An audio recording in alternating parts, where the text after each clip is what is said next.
Hello, friends, and welcome back to Post-War America Stories. Close your eyes for just a moment and picture this. It's a warm spring evening in 1952. You turn the key in the door of your very first home, a brand new ranch house with a white picket fence and a bright green lawn that seems to stretch forever under the setting sun.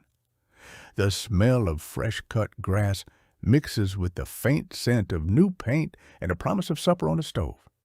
This is the 1950s suburban dream. And today we're stepping inside those very homes that changed everything for millions of American families. Welcome to 1950s suburban dream homes inside Levittown ranch houses and a post-war housing boom. I'm so glad you're here. Grab a cup of coffee, settle into your favorite chair, and let's travel back together to a pivotal time in American living. After 4 long years of war, our boys came home, and America faced a serious problem.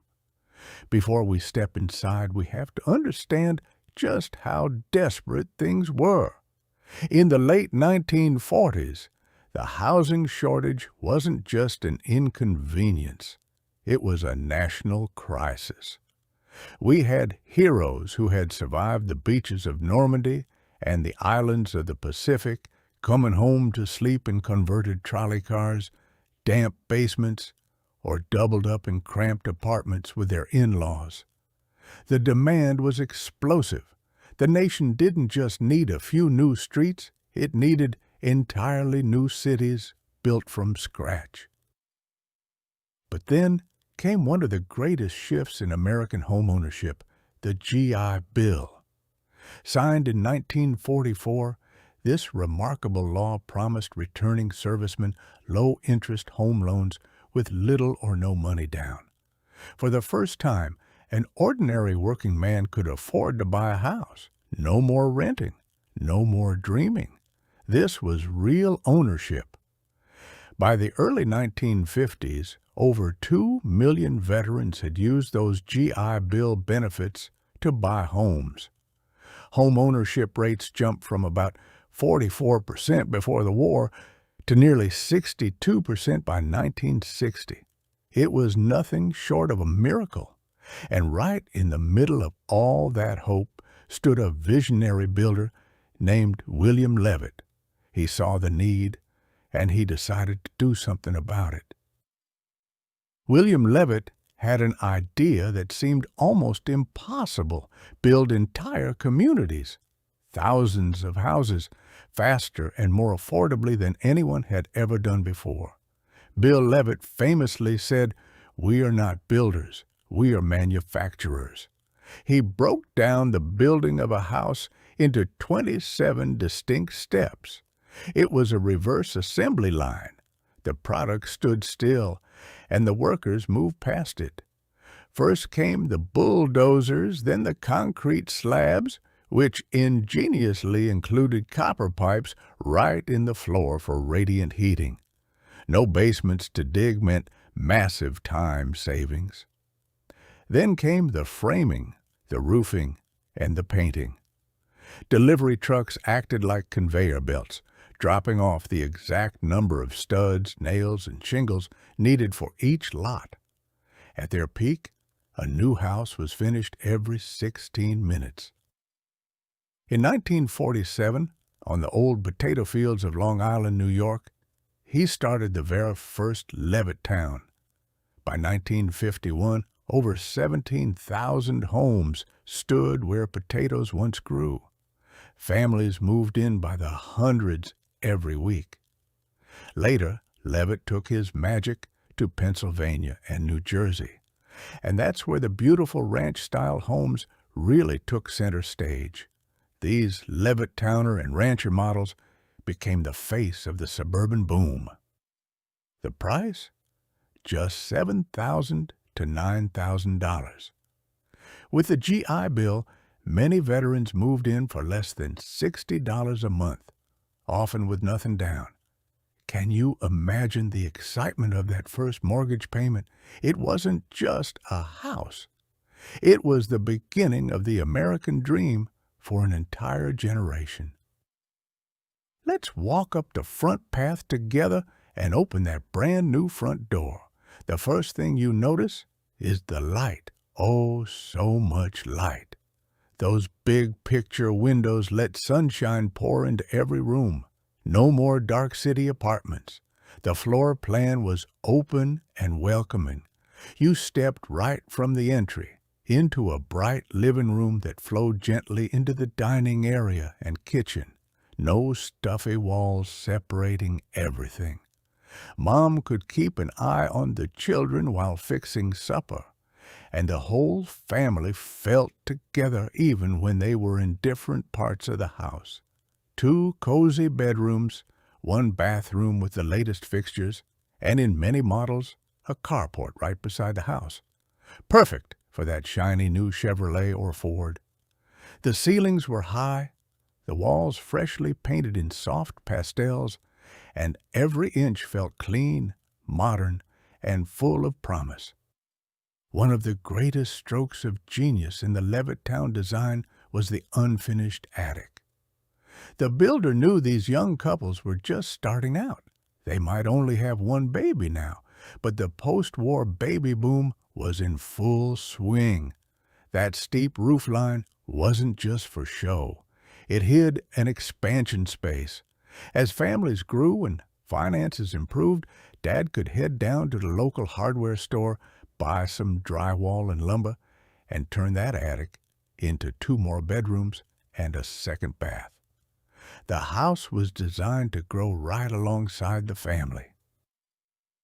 These weren't big mansions, but they were perfect. 750 to 800 square feet of pure 1950s happiness. And best of all, it was yours. Now, let's step into the kitchen, the true heart of every Levittown ranch house. Imagine opening the door to a gleaming white and chrome wonderland. A big General Electric refrigerator with a separate freezer compartment on top. An automatic electric stove with a clock that could start dinner while you were at the store. And yes, even a washing machine right there in the kitchen for many families. No more hauling clothes to the laundromat or wringing them by hand. These time-saving marvels let Mom spend more precious hours with her children instead of over a washboard. The cabinets were shiny metal, the countertops bright formica, and the sink had a built-in garbage disposer in later models. Jell-O salads, meatloaf, and fresh apple pie seemed to bake themselves in those wonderful ovens. This was the future, and it was already in your kitchen. Families gathered around the breakfast nook every morning. Dad read the newspaper, the kids ate cereal, and Mom poured coffee from a shiny percolator. Pure magic. After supper, everyone moved to the living room. That big picture window framed the neighborhood like a living painting. Kids riding bikes, neighbors waving, the sun setting behind the trees, and right in the center of the room stood the television set, often the first one on the block. Families pulled up chairs and couches close together to watch I Love Lucy, The Ed Sullivan Show, or Howdy Doody with the children. The glow of that black and white screen turned ordinary evenings into something special. No one needed to go anywhere for entertainment. The whole world and all the laughter came right into your living room. On weekends, Dad might tinker with the hi-fi, playing Perry Como or Patti Page while the kids did homework at the coffee table. It was simple, warm, and perfectly happy. But the real joy often happened out back. Every Levittown ranch house came with its own yard, a private little piece of paradise. Dad would fire up the charcoal grill for Saturday barbecues, hamburgers and hot dogs sizzling, corn on the cob, and ice-cold lemonade for everyone. Kids ran free, playing tag, climbing trees, or splashing in a little inflatable pool. No worries, no traffic, just the sound of laughter echoing across the neighborhood. Moms planted flower beds along the fence while chatting over the hedge with the lady next door. On warm evenings, families sat on patio furniture under strings of colored lights, talking about the day and watching fireflies dance. This was living. And as these homes went up, an entirely new American lifestyle was born, the car-centric suburbs. Levittown wasn't just houses. It was master planned with village greens, community swimming pools, and sweeping shopping centers like the famous Shop-A-Rama. You didn't just walk to the corner bodega anymore. You hopped in that new two-tone Chevrolet and drove. This era gave birth to the drive-in movie theater, the drive-through restaurant, and the glittering grocery supermarkets with aisles wider than a city sidewalk.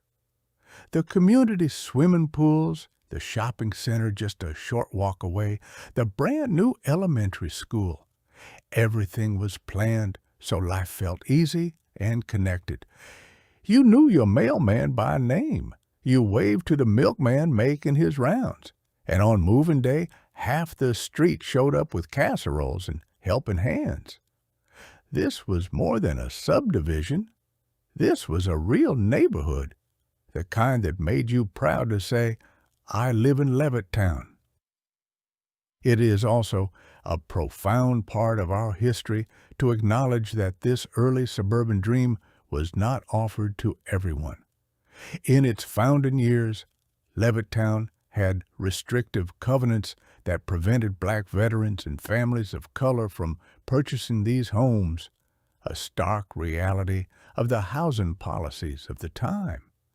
The GI Bill's promises were often denied to minority servicemen, altering the course of generational wealth. Acknowledging this truth helps us understand the full, complex picture of post-war America. But for the millions of working-class families who were able to unlock those doors, those Levittown ranch houses gave them something priceless, the pride of ownership. For the first time, an ordinary veteran and his wife could stand on their own front porch and say, "This is ours." They planted trees that their children would climb. They hung Christmas lights every December. They watched their babies take their first steps on that living room carpet. The American dream wasn't a slogan back then. It was a real house with a real yard and real memories being made every single day. So the next time you see an old photograph of a 1950s ranch house with a station wagon in the driveway and kids playing on the lawn, remember? That was more than just a home. It was hope. It was happiness. It was the heart of post-war America. If these stories brought back warm memories for you, or if you grew up in a Levittown-style home, please share your favorite memory in the comments below. Which room did your family love most?